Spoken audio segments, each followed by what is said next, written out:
Thank you.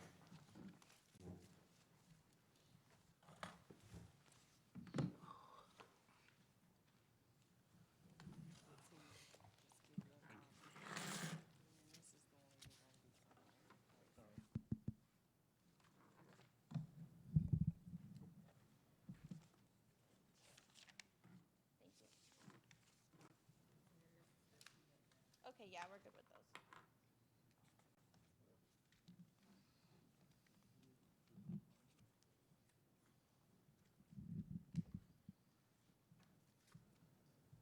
Here, you guys can have these because I printed them out. Thank you.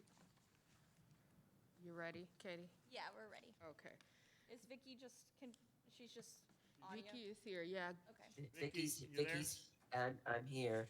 I can't talk very much without coughing, so Darnie's is gonna kind of run the show a little bit today. Okay, I hope you feel better. Oh, I do too. Good morning, PBA. Welcome to session 5 of bargaining. And so we just wanted to start off, we emailed the district proposal on yesterday afternoon along with the TA articles. So we just wanted to take some time, if you could go through, if you had an opportunity to review it. In the TA, we have 2 articles that we discussed last time, and they are Articles 3 and Article 5.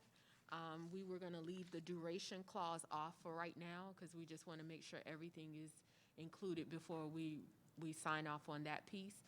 But if you could take, Katie, if you could go through and kind of initial that. We have Dr. LaCava with us, and he is going to initial for the district. Okay.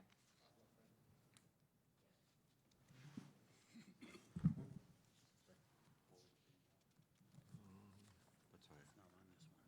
Yeah. Free and non-discrimination and. You said you emailed it to us, to all of us? I think they didn't CC you guys, so. Yeah, we don't have anything from that, so. I emailed it to Katie. I can forward it to you. Unless you have it pulled up on your computer. I can forward it. Okay, thanks.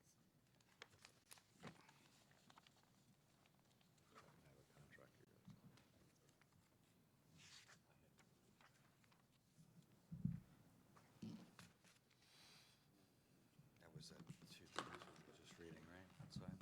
Yeah.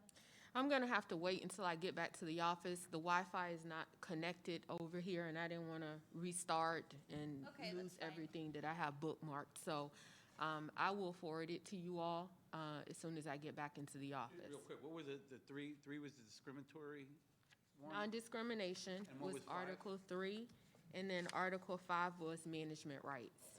All right, I'm on the I can Wi-Fi forward it here, over. and it's working fine. So you Yeah, I might just know, wanna but I would disconnect. have to restart. You could just disconnect and reconnect. Good. You can continue talking, I'll see what I can do here. Okay, thank you. All righty, so now we'd like to go over the district proposal that you have before you. We've made some movement. We start off with Article 6, which relates to union business.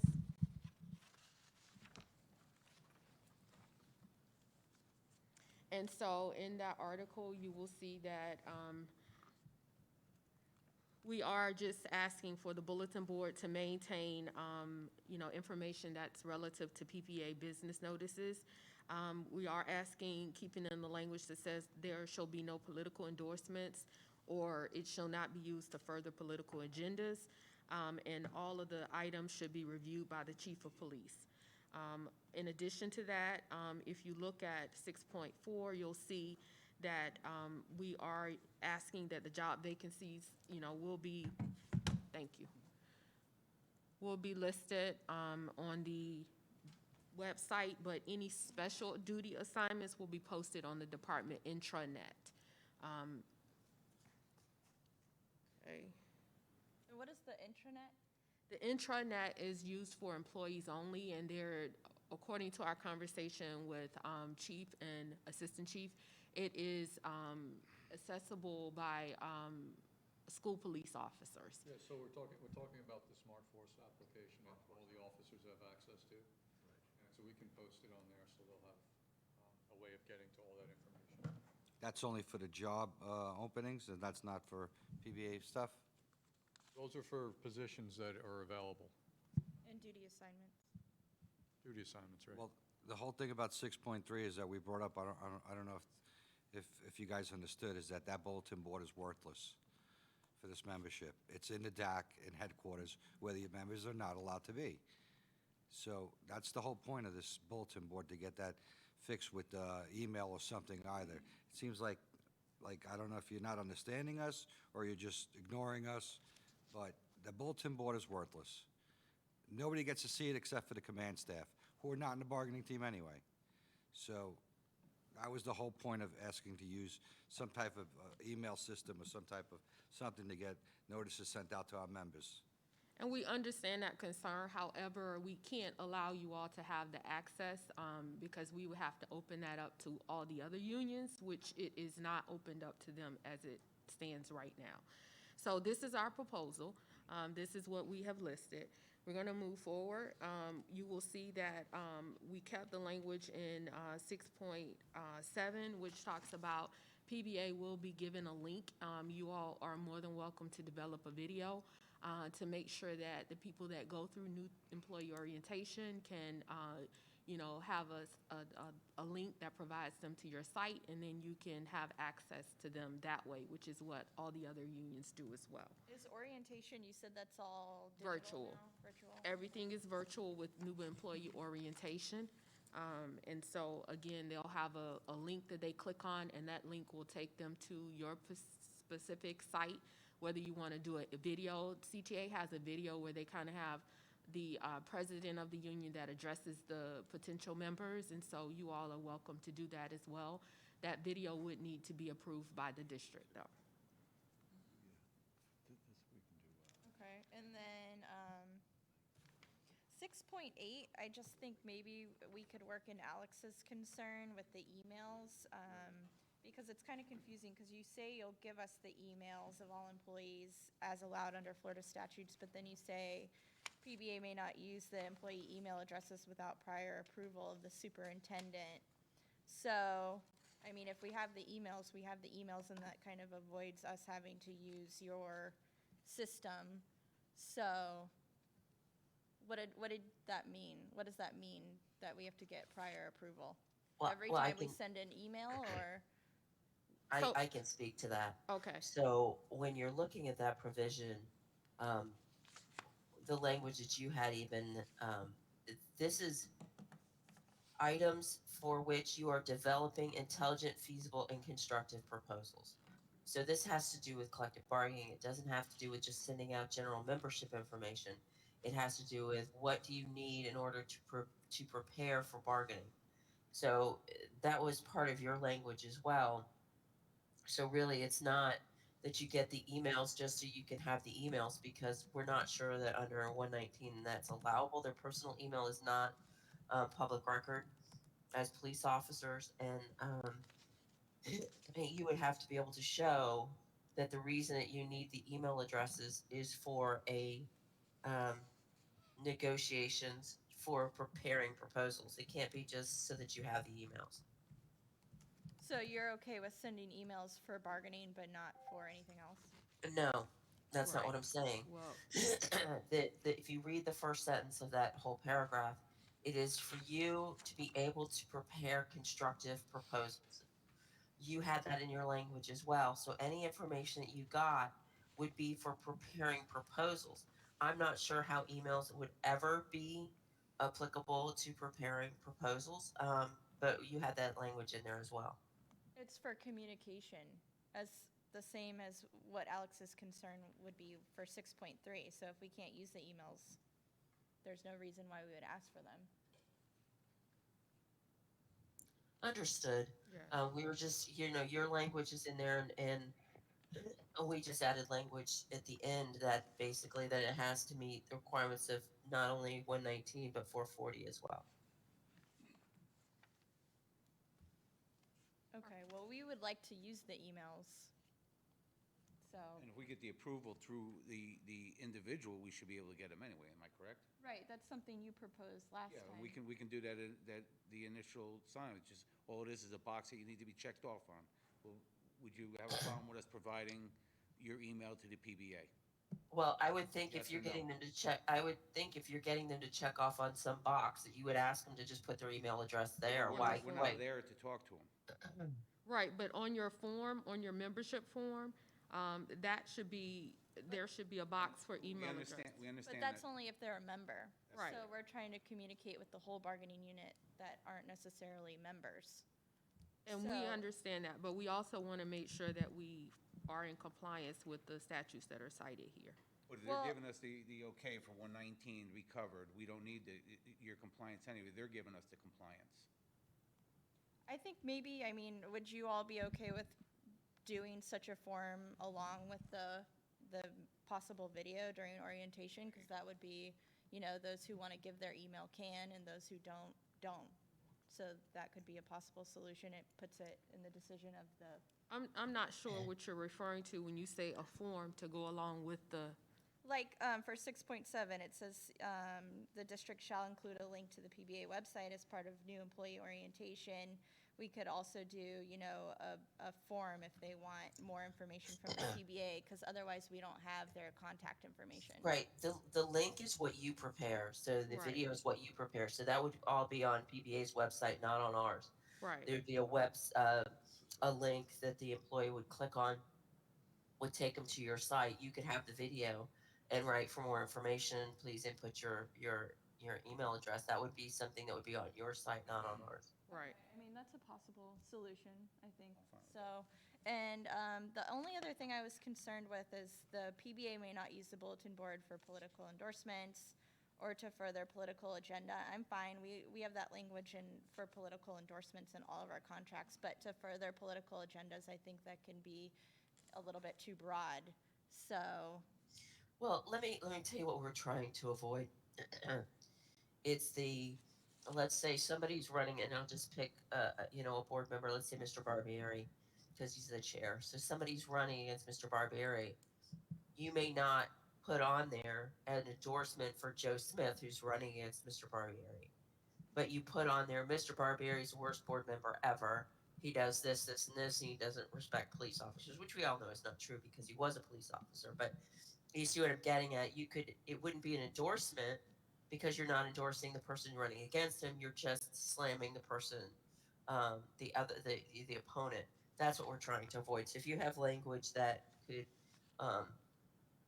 alleviate that concern, let us know. okay. It wouldn't matter because our members wouldn't be able to see it anyway. If it's on the bulletin board. Okay, and then I think also with 6.2 regarding on-duty versus off-duty status, do you guys want to talk about that, what your concerns are? 6.2, you said? Yeah, because right now, I mean, we try to do everything with them on duty, but sometimes they do have to do things off-duty, so, regarding time. Yeah, it seems like most of these negotiations are usually it seems like the other side tries to schedule them during our time off. For instance, we'll be negotiating next week or something on the 13th, which is my day off. So it just seems like every time they schedule us, it's starting at 4 o'clock, 3 o'clock in the afternoon till 5, knowing that we're always off. We're off at 3. Well, I can assure you, Alex, I don't have access to your schedule, so I don't know what your schedules look like. I can look at Mr. Burke's schedule, Dr. LaCava's schedule, the boardroom schedule. Those are the schedules that I'm looking at. We talk to Ms. Mendoza and say these are the times that the boardroom is available because we have to have the boardroom as well.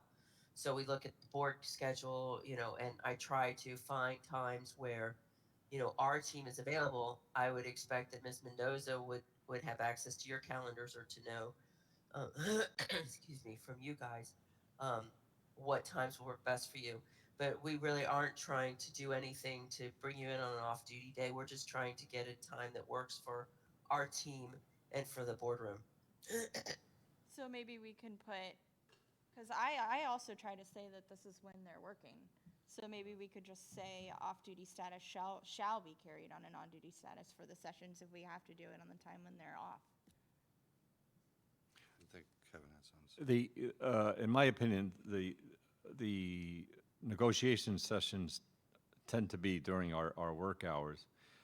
the contention that I was just speaking with, like, Mike, I know Alex was busy speaking with the attorney, is when we have to attend, for example, the calendar committee meetings, the insurance meetings and such, those are always starting 3 o'clock or after. That is the contention that I've had, and I've been saying that for years to you, Vicky, via, when we were talking personally and via email. So is that, I understand we have a job to do in respect to the school police, but to be able to represent our members on our own time when we're being asked to participate by our employer should not be done on our dime. And Maybe we, if we can just come up with some kind of a compensation, and is kind of how we're looking at it, is maybe comp time, overtime, a bank, is maybe the easiest way to look at it. We're not looking to be, at double time and, 2 days off for an hour's worth of work. Just some kind of a compensation, where this way it makes things easier on all of us too, because then you're not worrying about us. We're willing to come in on any time, and we have done it, and we've showed we've done it. We've gone to those other meetings, the insurance meetings, the calendar meetings on our own time prior to this. We're just believing that we should be compensated, and then you never have to worry about working your schedules around ours. We're willing to work our schedule around you. And we do use banks in a lot of other contracts, so I could come up with language to propose that to you all, if you're open to that. well, that's something that I have noted, and we'll take that into consideration, but we can't agree to that today. What I'd like to see is if you guys could give us a list of all these committees that you're having to attend, these meetings that you're having to attend, that are in your It's the off-duty. same committees that every other bargaining unit attends, and you're usually there as well. So you know which committees we're talking about. And they I don't want, honestly don't. If you could just give me a list Yes, of that which would be ones you're concerned about, then we can address those. They come from Miss Diane Howard's, whatever she's in charge of. That's health and benefits. Yeah, that's where all that stuff originates from. And that's fine. We just want to make sure that we have a comprehensive list so that we can really give thought and consideration to what you're requesting. So if you all could formulate that and email it to us, we'll review it, and then we'll get back to you. Moving forward. well, even if they're working, for an hour, they should be compensated for that, if they're off Yeah, duty. I don't So understand what this. if you can prepare that list, and Katie, if you can send it over to Vicki and I, we'll have some discussions around it. That's not And something we it could be that we'll just agree that we won't schedule them during your off-duty. exactly. And you know, that would 'cause be fine, I'm sure. That's fine, too. as That's what well. we are looking for, so just don't Okay. schedule it for off-duty. That's kind of why I need the list, is to figure out which committees they are, if I have any Oh, the list comes, I mean, The list originates from the school district. Right, but Right. we're speaking in terms of the meetings that you all are suggesting. We want to make sure, we supervise a lot of different collective bargaining agreements, and we are involved in lots of meetings. So we would like for you all to provide us with a list so that we can make sure that we're looking at it carefully. It's even just hour for hour, it's not even a list of committees. I think it's- just time off duty, but. the problem is that all the other unions, they have representatives that don't actually, are not assigned to schools. They work for like CTA, they work out of CTA. The ASOP people work out of somewhere. So They're the let ones that me, attend the meetings, and they don't work for the school district. well, let me pause with that, because a lot of the committees, as far as CTA and ASOP are concerned, usually they have people, not just their staff people who are involved in these meetings, but also people from their bargaining unit, just as you do. So that's why we want the list, so that we don't continue to go back and forth. We want to make sure that we have a list and we can look at those things accordingly. Okay. All right. So moving forward to Article 7, if you look at Article 7, the Police Officers' Bill of Rights, we understood that you all did not want the hyperlink, but we did add language that says, in accordance with Florida Law Enforcement Officers' Bill of Rights, unless removed from, repealed, or amended within Florida statutes. I'm fine with that. That's similar to what we proposed, so. Okay. All right.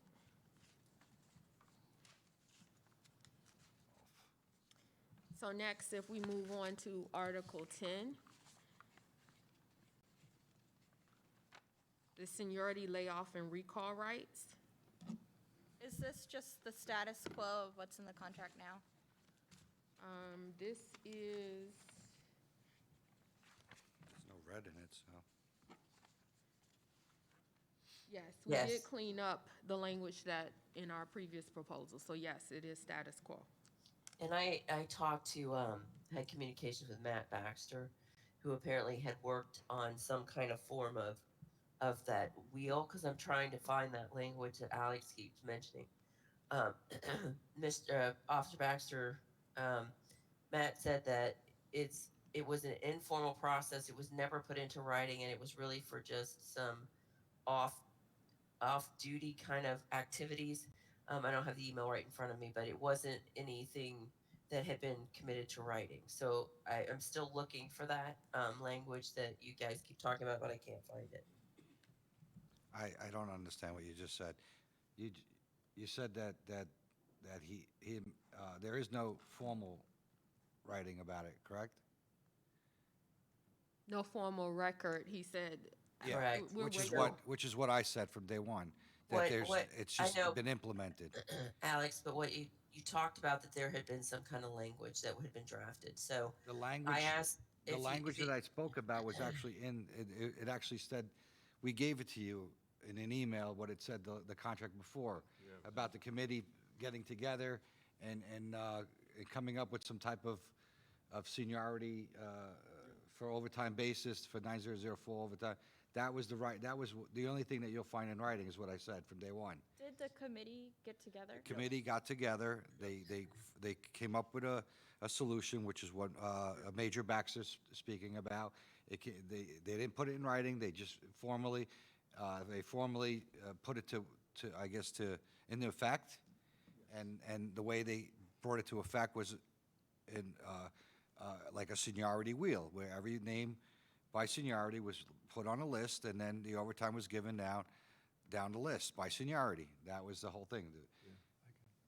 The historical, whatever perspective of that was the following, is that it was in the contract, we established the committee, Chief Leon was present, I was present, I remember retired Sergeant Bob Thomas was present, and what I did, which Chief Weiner would be familiar with from our former employer, is that we came up, like I used in previous examples, is doing it based on seniority. And I actually went up on the board and made up 10 names. I said, number one, you have 3 officers for this department detail. Number 1 doesn't want, 1 through 5 doesn't want it, but 6 through 7 doesn't want it. 6, 7, and 8 wants it. So those 3 officers get it. The second detail comes up, 6, 7, 8 are not eligible for the second detail that comes up. You go back to the top of the seniority list and you go through it, number 1.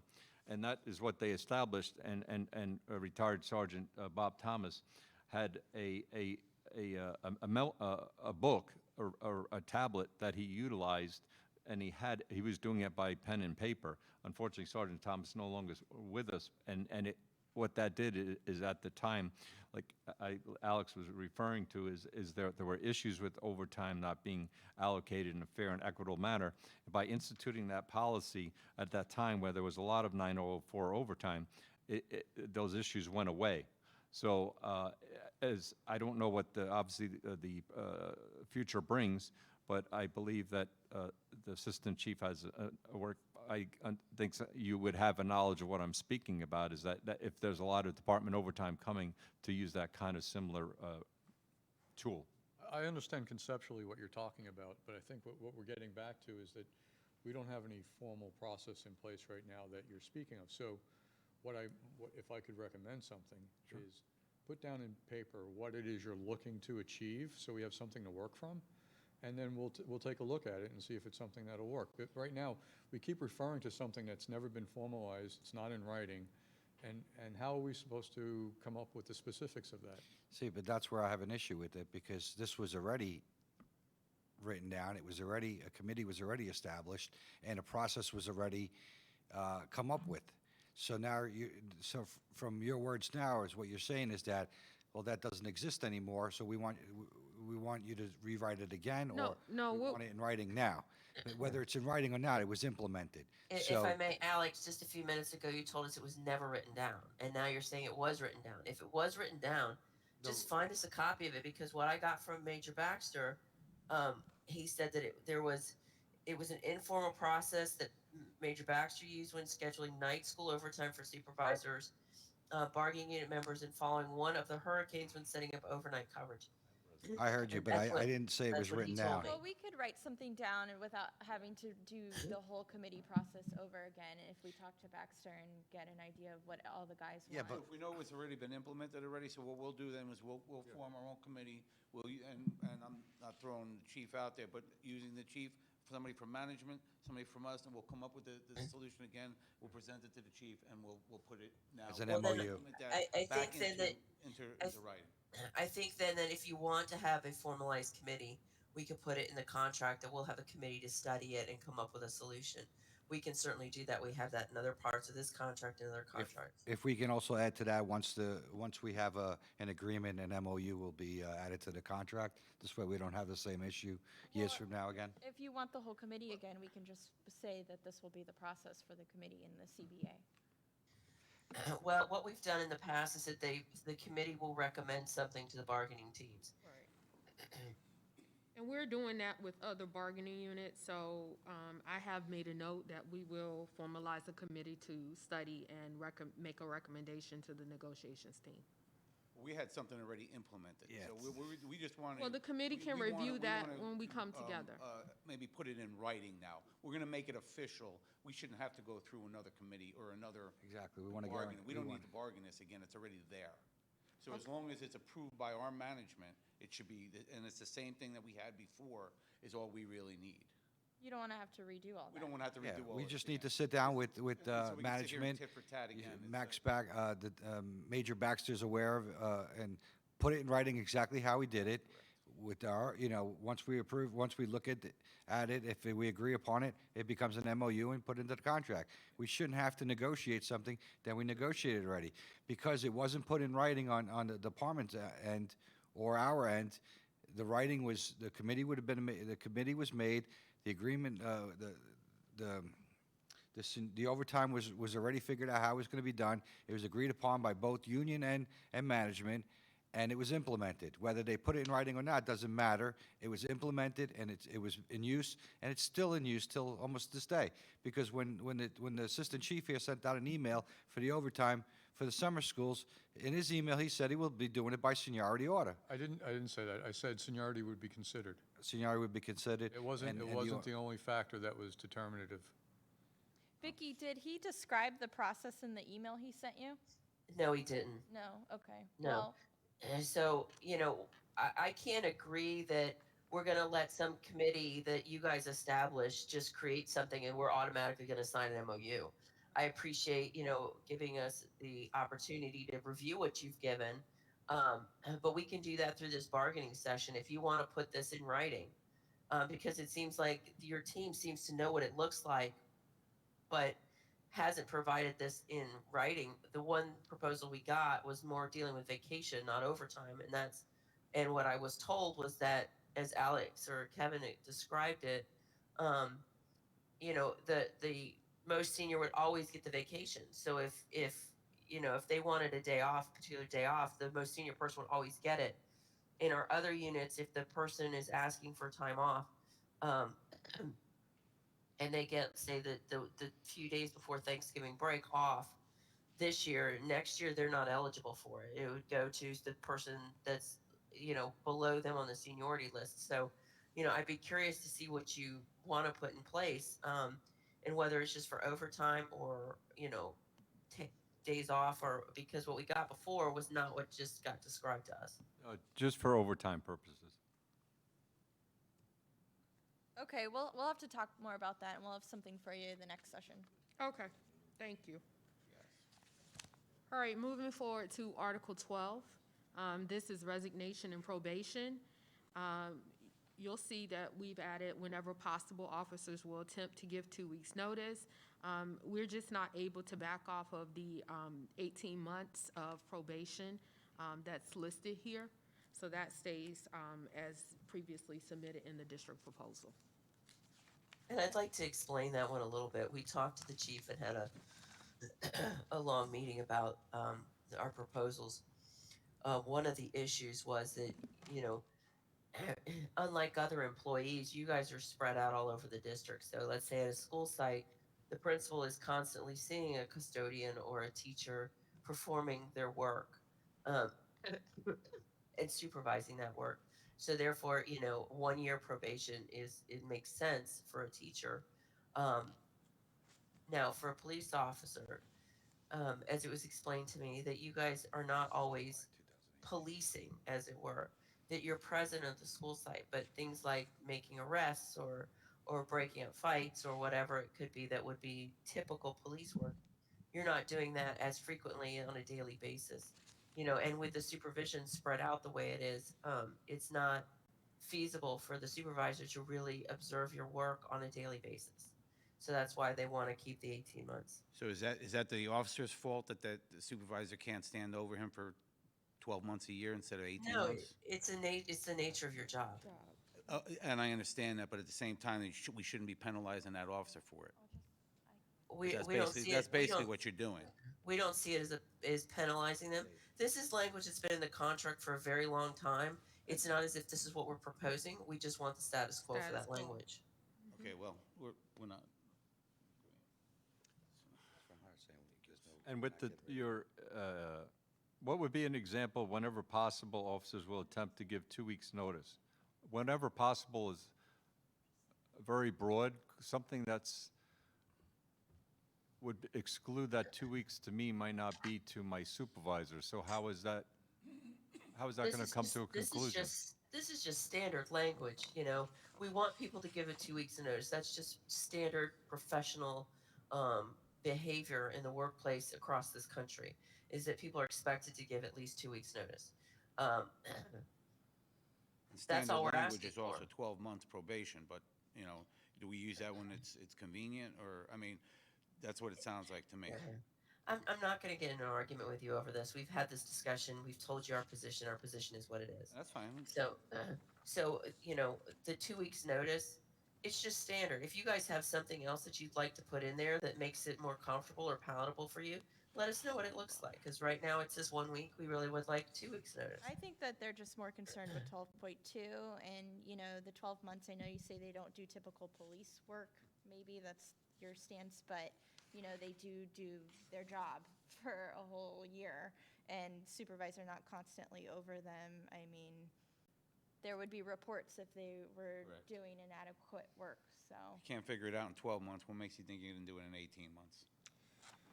We definitely understand your position on that. The district has a position, so I think that in the interest of time, it would be best to move forward. Okay. All right, so if we look at Article 18, which is leaves, And 17 and 20, we're just waiting for those? 17 was something that, yes, we pulled that information out of the contract because we need to definitely put our heads together more to come up with a proposal. I know that you all wanted certain things, and we're trying to just figure out the best way to be able to accomplish, you know, because I know that we had talked about the career ladder, we talked about the master sergeant, so we just want to make sure that we studied that a little bit more, so we did pull that from this proposal. Okay. Does the chief, did you have feedback from him today on any of that, or? We did talk to the chief. We know that our pot of money is, you know, very small, and so we want to make sure that we come up with something that is going to be, you know, it's not going to split the pot, but it's going to be a program that's well thought out and uses the money, you know, in a good fashion. So we did talk to him, but we don't have any definitive information to be able to relay to you on 17 or 20. So those were taken from the proposal. What was the other pot of thing- money? Just for instance. It's the pot of money that you have now, because we have the pay for performance, you have the career ladder. We want to make sure that if we're going to propose something with the master officer, that it's something financially that we can do. You know, one of the things that we would ask for you guys to look at is we really want to streamline the sergeant's proposals. right now, the number of years of service, the education requirements are really hindering the chief's ability to find quality candidates for supervisors. Um, so we would like for you to consider making some changes to those, because we just feel that the process in place is really for a promotion. It's not for a special assignment. And we what feel are we like gonna get in we really, return? Yeah. And what would we receive in return? well, right now, we're bargaining the contract. We're going to give you proposals. I could ask you what we're going to receive in return for giving you 12 months over the 18. This is just part of We're negotiation. willing So to, we're just, hold on. okay, we can do that then. We're just asking you to look at the sergeants and see what you really think is appropriate for a special assignment. We're looking at it as well. We're taking what you said into consideration. There's a lot in 17 and 20, which is why we pulled them from discussion for today. We need a little bit more time to talk about what our priorities are. So we will be getting those back to you. I have a question, Vicky. The pot of money that was just mentioned, you're mentioning that that's the money, that pot, it consists of the money from the 165 money, the pay for performance, all that stuff? So in other words, that's where that's the pot you're talking about to make Right. this master? Whatever's been budgeted for your department for those monies, including the 3.5% increase. How best can we spend the money to Including get the you what you need? 3.5? That's part of the money that we have for your department to negotiate with. We start off every negotiation with understanding exactly how much money we have in place. I'm not saying we're going to back off the 3.5. I don't think we'd ever do that. But that's just, when you're talking about the pot of money, that includes everything we have on the table that has a financial impact, for Mr. Burke's group. So just so our members are a little bit clear to our members, is that this master police officer program is the department's looking to fund it with our money already, with the money that we already received for other incentives. So they're going to try to rearrange, Well, they're it's going to the try to district- rearrange. it's the district's money. Until it's in your pocket, it's the district's money. So, we don't want to take money out of officers' pockets. That's not our goal. But we need to figure out how best to get it to the most officers for the best work. I understand, all I we're just don't want, I just don't want you to waste your time. I wouldn't agree to it, and I don't think our members would agree to it, that if you want They this don't master wanna police swap officer. out their benefits Yeah, now if for you the- want to, if the other side wants this master police officer, they need to find a way to fund it on their own, not with stuff that's already in our contract. And No, don't even waste your understood. time. If it's not pensionable, it's not even gonna come, we wouldn't even look at it. For I understand your position. for our members watching at home, what they're talking about, there's two separate distinct pots of money. The 3.5% money, and there's the $300,000 money, which comes from the 165 money, the career ladder program. So there's two separate distinct pots. All right, so moving forward, when we talk about paid leaves, if you look at Article 18, if you look at the provision under sick leave, we did add the hours in addition to the days that were cited here, just because you all are hourly employees, so that was added. We're fine with the hours, but I think they still have the same concern regarding the 11 days. It should be 11 days or 88 hours because of how their schedule works out. Sometimes they meet those hours without, it Yeah, the fluctuates, so- 88 hours is the equivalent of 11 days. We Right, cleared but that we with our want legal 11 department. days or, because sometimes it's not exactly that amount of days. Okay. Understood. Okay. But yeah, like we did that when we were asked to do it last year. We changed. All right, you'll see that the rest of the article was what was That's- added in the previous proposal, as far as, Actually, Darnice, on bereavement, we added more on that one. no, okay, I hadn't Okay. gotten to that yet, I'm sorry. And for Gotcha, that's okay. And on page 13 for the pregnancy, I would like to say when reasonably possible, because I know I've heard from, I think, at least 2 different people that they kind of had an issue with their pregnancy, getting everything they should be getting regarding leave. So I just would like to add reasonably. I'm not sure that's grammatically correct, but we'll look at it. We have when possible, we added that in there. Well, when reasonably possible, I think that would be fine. But if you want to phrase it some other way, Okay, I made a note of that. We'll look at it and review. page 14, we're fine with.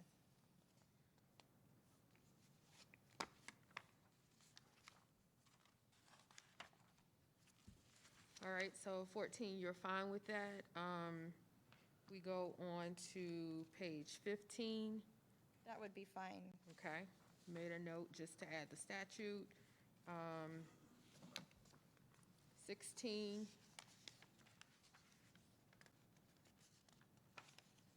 16 or 17?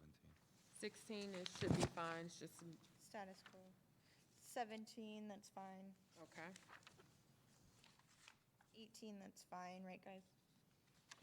Vaccinations, yeah. Just updating the We're just language. replacing the word inoculations with vaccinations. And then bereavement leave, I know we have some issues with this proposal, so. So we did want to speak to that. If you look at bereavement leave, we did add the word domestic partner to the other relationships that are listed there. And we also, we added some language because we're currently going through a bereavement leave study with one of the other unions. And so we've kind of learned some new information as we kind of work with them. So we wanted to make sure that we define the employee must provide to his or her supervisor the name of the deceased, date of the death, city, and the deceased relationship to the employee at the time of the leave request. Other documentation verifying the need for leave may be required to be submitted later. So we wanted to add that language. And then also, if you look at numbers 4 and 5, you'll see that the bereavement pay is calculated based on the base pay at the time and won't include any of the bonuses or incentive pay. And also in 5, you'll see that it's only for people who are on active employee status. So what that basically means is that if you're already out on leave and you have a person that dies in your family, we can't place you back on active leave because you're kind of inactive to be able to activate the leave to take place. So in order to be able to receive this benefit, you will have to be an active employee, not an employee who's currently on leave. That's, Okay, we were And fine just so, with, just so you know, paragraphs 4 and 5 are the actual practices that occur now.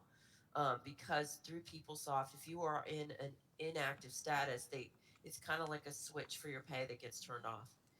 They can't turn it back on again unless you're coming off of leave. So they would be able then to, if the employee wanted to come off, if they were like on a family medical leave, they could come off of it, but as soon as the bereavement leave is over, they're expected to return back to work. They couldn't go then back out on leave. So those are provisions that are already there. The other issue about just providing basic information, we feel it's a good practice for auditing purposes. We've also had in other units that have this provision. We've had people who's claim that their mother has died 3 times. So we just want that information. We don't anticipate that extra documentation could be required, like a death certificate. The only time that would come into play is if there was a allegation that it was fraudulent. right. 2, I think we would be fine with, except for we would want it upon return. But 4, I don't think that is the practice now, and I don't know, I would include supplements, bonuses, and incentives, so.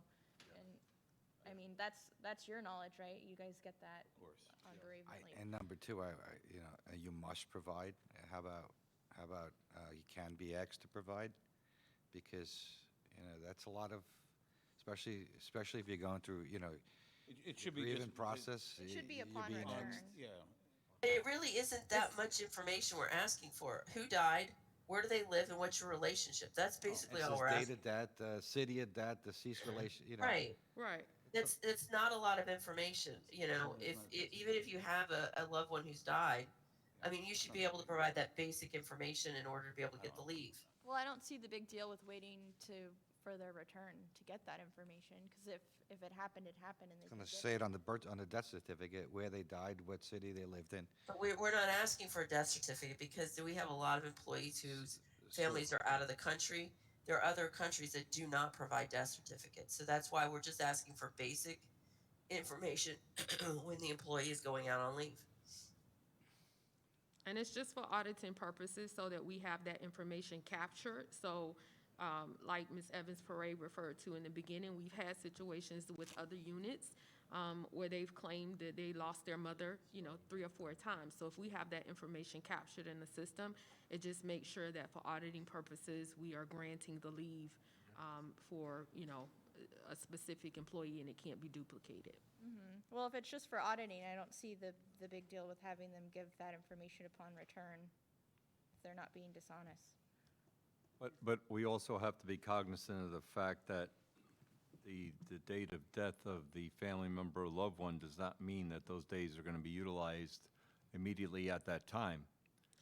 We understand that, especially given the COVID example. We've had several services that have taken place probably after, so we understand that, but we still want to make sure that that information is captured. Right, okay.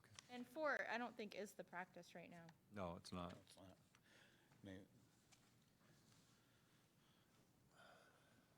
Okay. Maybe in other units that don't receive supplements and stuff like that, but that's not in our unit. Okay, that's something we'll look at. What other units currently have number 4 in their contracts? They're not in the contract, it's just the practice. Practice. As we're building these out, Is where- the unit we're talking to about bereavement leave right now is CTA. We're Right. building it into the CTA contract, and then we're gonna be building it into ASOP and SEIU. This is gonna become standard language, so everybody's bereavement is the same. And just for edification, you used the word practice. Practice, may I ask where this information was taken from? I'd have to get with Mark Mitchell, but it's his group that usually pays out or figures that out. The other person might be Nancy Samuels. I'll have to go back and find all that information. No, I was just kind of wondering, I know we're going to be asked, where is that, is the school district looking at other school districts that have this verbiage? Or are they looking at, corporate America that has this? That's what I'm trying to get at. We're looking at other school districts and corporate, but a lot of school districts have this, but, so does Fortune 500 companies. This is not something unheard of. Right.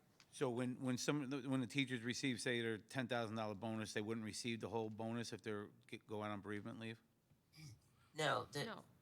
we're talking the hourly rate, that $10,000 bonus, if you will, is, that's a yearly supplement. So if they are, let's say trying to think of one of their supplements, if they're like the football coach on that day, when we figure out their hourly rate of pay, that football coach supplement is not calculated into their daily rate. So when you figure out their daily rate, it's their daily rate of pay. It's not with absent all the other pieces. Because they're not hourly employees, they're salaried, so it's a little different. Right. And we don't really have very many supplements for SEIU and ASOP. They do for children who are, let's say there's, if you're a para and you're caring for a medically sensitive, medically fragile child, you may have to have a feeding tube or a catheter that they have to work with. They get a supplement for doing that. But when they figure out their hourly rate of pay for purposes of, say, bereavement leave, that supplement is not calculated into that amount. Okay, we'll talk about that. I And think Chief, though, that's something that our management would be happy with? Again, we do not bring any of these proposals to the table without having them run through the chief. I just want to make sure that they say that. Because we've all been in the business for 40-plus years, 30-plus years. I've never heard of this before, and I can't see, again, our management trying to take money out of our own pockets.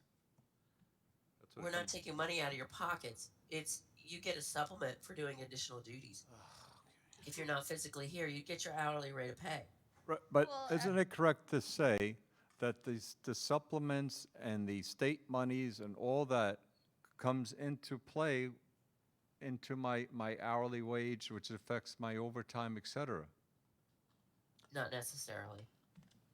I Well, beg right to now you- differ. I beg to differ with you also. Ours does. We look at this as another prime example of it's penny pinching. So, something as silly as this really kind of upsets our bargaining unit as we're sitting here.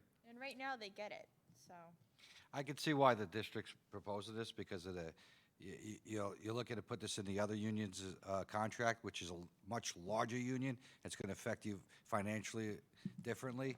But for this union, where we might have three guys on average per year using bereavement, it's pennies. And you all are It's paid less than a differently, penny that so- you guys are, looking to take back. But, I think you're looking in the wrong direction. Well, what we'll do is we'll get with our team and talk to the people who actually manage this on a daily basis and let us know if what you're saying is accurate. If it is, then we'll bring that out. But if it's not Wouldn't accurate, you want to know that it's because accurate we'll- right now? I mean, you put this Well- in here saying that it's accurate. So let's, Officer Lynch, we've already met with everybody. We go back when you bring something to our attention and say this isn't really what's happening. We go back and ask the same people we asked before and say, okay, the officers are saying this isn't what is occurring. We want to make sure that we're accurate. So we've already done that work, but we're going to go back again and we'll check it a second time. based on the issues that you have brought forth. Okay. I We think can should agree move to on. do that. We can agree to go back and address it. If we move on to personal leave, you'll see that we removed the last sentence from the first paragraph. That's fine, I don't know what that page? means. Which one? 21, Page page 21. D is fine. Okay? And then 18.5, I know they feel strongly about the change in the calendar, going by their own calendar, so, based on our proposal.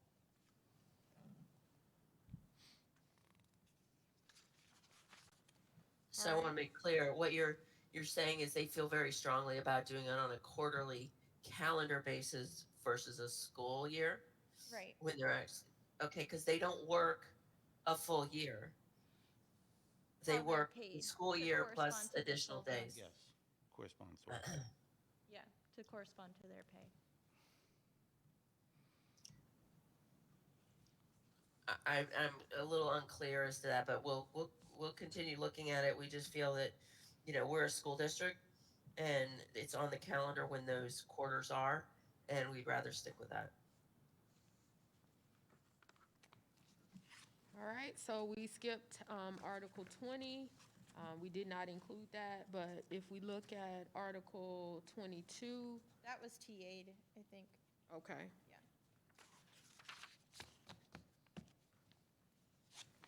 All right, so then let's move forward to the grievance procedure.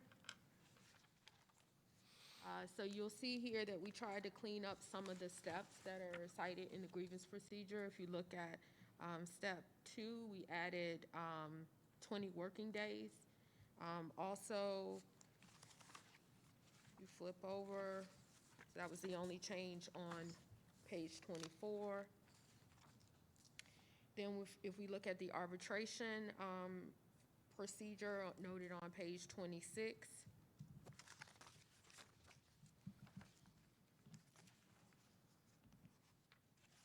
We just added the PBA may submit the grievance to arbitration. Also, we added the statement or received by the grievant as far as the Director of Labor Relations response. So we added that to clarify, and those were the changes that we proposed in Article 26. And let me explain the 20 days. Because if you look at step 1, step 1 says that they're going to have the union rep as the employee, or the employee's going to talk to their supervisor within 10 days of the occurrence, and then the supervisor then has 10 days to resolve it. If you leave the language in step 2 the way it is, it says that the employee moves it forward to the chief 10 working days from the date the informal discussions took place, which completely leaves out, and it doesn't allow for the union to actually get a response from the supervisor to get it resolved, because the chief of police would have to act before the supervisor even had an opportunity to respond. So we added 20 days because the real intent was that 10 days after the response was due would be when the chief would then or the grievant would have to submit it to the chief. It just built in that extra 10 days to actually allow step 1 to work. We just noticed that it didn't make sense there any questions about that? No, I'll talk about it with them. I'm not completely opposed to that, but for step 4, I don't know if we'd be open to that. And just because I know a lot of times the PBA gets grievances back and the date of the signature doesn't exactly correspond with the date that it's received by the grievant. So I like that it's the date the response is due, because it makes it clear regarding the timeline. And that's kind of standard in all of our contracts, 10 working days from the date the response is due, because otherwise it gets kind of confusing, so, but I'll. Yeah, we were just trying to give the grievant more time, but that's fine. Okay. All right, I'll speak with the guys. I don't see, too much of a problem with all this, but I want to talk with them about it, and we're happy that you all removed the language about the recommended order, so. All right, so if we move forward to Article 29, Progressive Discipline. So you'll see here, we tried to clean up the language as it pertains to the written warning. We thought that there were some, I think in the previous district position, we had that there were warnings or counselings. And so we wanted to make sure that the terminology was consistent. So written warning was added as to clarify. Also, that's in number 3, if you look at number 8, you will see that we did make some changes to that. We did remove the statement where just cause warrants such actions as the employee may be demoted, suspended, or dismissed. And so we clarified the next statement, recommendation for such action shall be made by the chief of police to the superintendent. So we wanted to make sure that we kind of clean that language up. And if I could jump in for a second, the reason why we keep removing that sentence is because it says the same thing as the first sentence. Right. We're not trying to say that we don't need just cause, because it says the first sentence is the discipline, dismissal, demotion, suspension of any employee shall be for just cause. And then it says where just cause warrants such action, employee may be demoted, suspended, or dismissed. It's the same sentence twice. So we're not trying to take away anybody's rights. We're just don't understand why there's the same sentence twice. And then if you'll note where we talk about the steps of progressive discipline, we removed the first one, which was verbal warning, written notation, and we clarified B, which is written warning, and we clarified that to say such written notation shall neither be placed in the employee's district personnel file nor used to the further detriment of the employee after 12 months of the date of the warning/notation. So we just kind of cleaned that language up. And then we removed the reference to the personnel file in C for written reprimand. So a written warning goes in your personnel, no, it doesn't go in personnel. It does not. And No. neither will Yeah. a written reprimand? No, written reprimand goes in the personnel file along with suspension and dismissal. Yes. It didn't make sense. So everything goes in your file except for that written warning. Which is why And it's this clarified. and this is based on the language that we got from you guys. C through E doesn't go in your file. I'm a little bit confused, Yeah, because I think that they use verbal warnings. This was based upon the what we got from you. You guys took written warning out. We took written warning out. So we just based this on the last proposal we got from you guys. I'm just wondering how this corresponds with y'all's practice, though, because you guys use written warnings, don't you? Right, we use them now because they're in the contract, but the last proposal we got from you took it out. So we took it out. We Right, just agreed with I you. just want to make sure that it's not going to be used. And written notation, that's what you all would refer to it before, the verbals? Yeah. So that notation just clarifies what the written warning is. Mm-hmm. Okay, I'll speak to them about all of this. Yeah, I'm confused because of this. Yeah. Well, Yeah, we well, just took the language you gave us. Included in the personnel file. But C over through here E they're will And be. then written reprimand, it took it. I think she's just doing that as like a stylistic thing. C through E would be included in the personnel file. Right. That's correct. And that's why B has a notice that it won't be included, to make sure that it is defined what will go and what won't.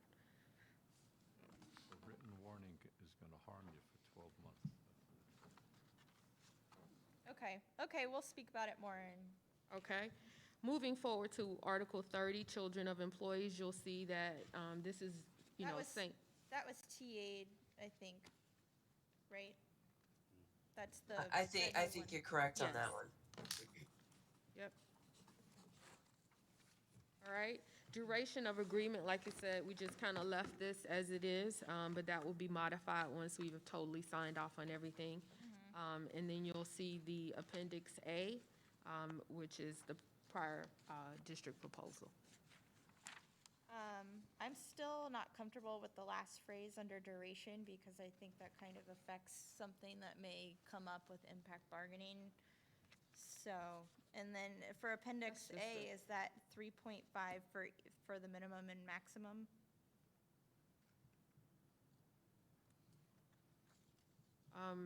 3.5, yes. 3.5 for each? Oh, just 3.5 across the board. Okay.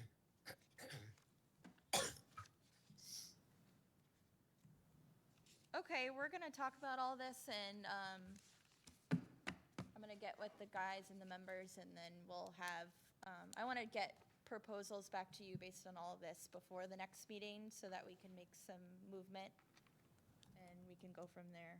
I'm fine with TA-ing 7 too now, if you wanna just get that out of the way, the leave work. All right, we can do that. Do you guys have any other questions or anything you wanna? Yes, the two articles that we didn't receive responses for, which the, 17 and 20. yes, those two, so on July 13th, I believe, is our next session. Can we expect proposals from the school district on that date?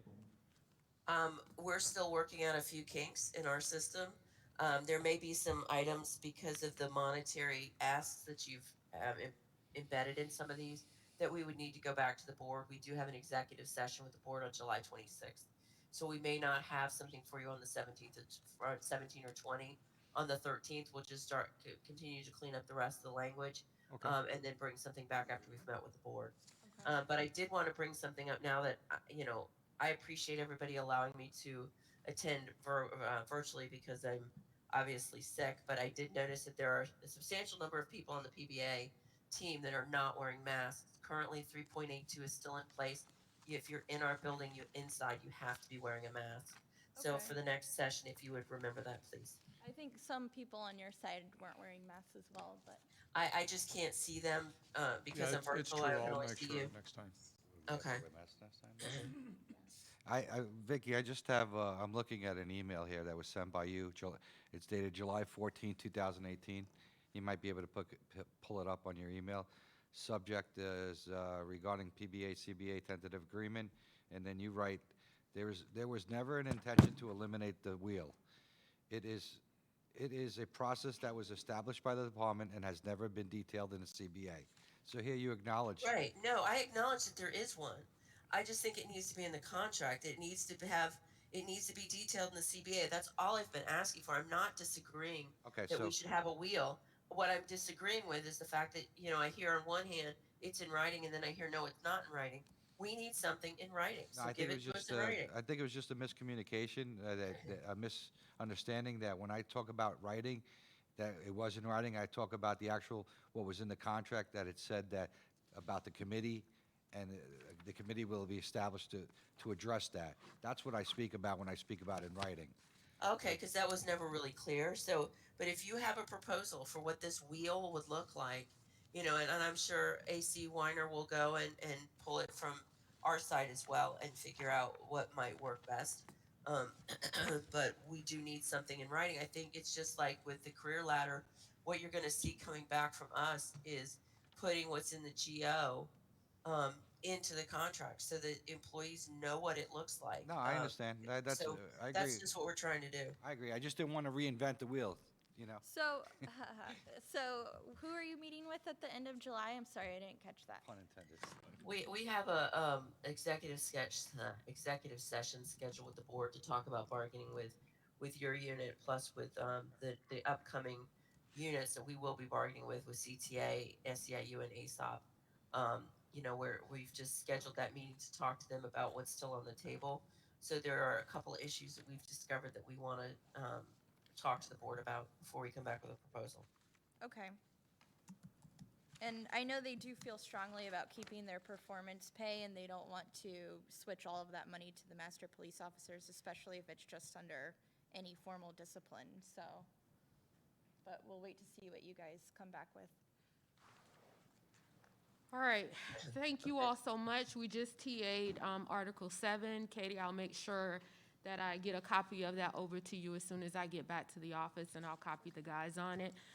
Thank you for coming today. I think we've made some movement, and I think we have some additional work that we have to do.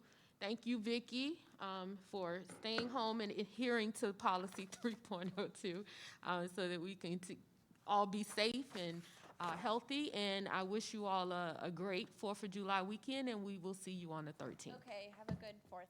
Thank you. You too. Thank you.